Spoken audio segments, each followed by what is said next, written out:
Musta na po ang ending ng taon niyo? Masaya ba? Maayos ba? Payapa ba? Kung maganda ang nangyayari sa buhay mo ngayon, magpasalamat ka sa Diyos.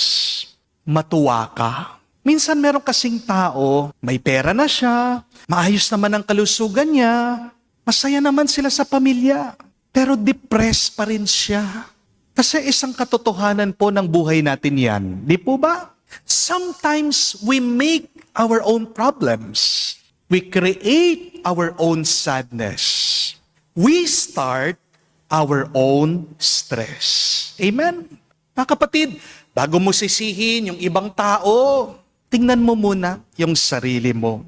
Baka ikaw lang talaga ang gumagawa ng sariling problema mo. Amen? Dahil sa pag-iisip mo, dahil sa pag-uugali mo.